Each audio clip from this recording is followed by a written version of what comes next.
Hi hello नमस्ते. मी मनीषा पुन्हा एकदा आपल्या नवीन ब्लॉगमध्ये तुम्हा सर्वांचं मनापासून स्वागत करते. तर आज मी तुम्हाला खिचडी भाताची रेसिपी दाखवणार आहे. त्याच्यासाठी मी टोप ठेवला आहे, त्याच्यामध्ये कांदा टाकून घेतला आहे. आता टोमॅटो आणि हिरवी चिरलेली उभी मिरची आणि तेल टाकून घेतलं. आता हे लाल होईपर्यंत ठेवू आपण. तर माझे छोटे छोटे ब्लॉग तुम्हाला कसे वाटते ते कमेंट करून मला नक्की सांगत जा. माझ्याकडून काय तुम्हाला आणखीन पाहायला आवडेल हे पण मला सांगत जा. माझा छोटासा ब्लॉग तुम्हाला कसा वाटतो हेही सांगत जा, कारण तसं मी बनवीन, तुम्हाला जसं आवडते तसं मी व्हिडिओ बनवण्याचा प्रयत्न करीन. तर चला, आता मी इकडे बटाटे आणि तांदूळ 3-4 पाण्याने धुवून ठेवले. आता अद्रक लसणाची पेस्ट पण केलेली आहे. जिरं हळद हे सर्व टाकायचं राहिले. आता हे सगळं टाकून घेते. तर आता जिरं आणि हळद आणि अद्रक लसणाची पेस्ट हे मी टाकून घेते सर्व. तर पाहू शकता, व्हिडिओला स्किप न करता पहा आणि माझ्या व्हिडिओला लाईक शेअर सबस्क्राईब नक्की करा. असेच नवनवीन व्हिडिओ तुमच्यासोबत घेऊन येईन मी. तर चला, तुम्हाला काय आवडतं माझ्याकडून, काय मी बनवलं पाहिजे, काय केलं पाहिजे हे पण मला सांगत जा. त्याप्रमाणे मी व्हिडिओ बनवत जाईल. तर चला, आता इकडं हळद जिरी टाकून घेतली. आता हे सर्व एकत्र हलवून घेते.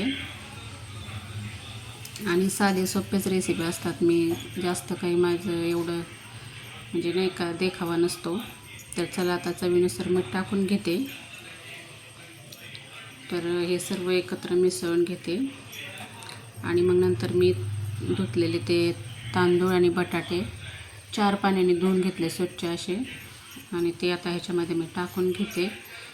कोणी उकळी आल्यानंतर, पाण्याला उकळी आल्यानंतर टाकून घेतं. मी आता डायरेक्ट टाकते आणि नंतर याच्यातमध्ये 2 तांबे पाणी टाकून शिजायला लावून ठेवते.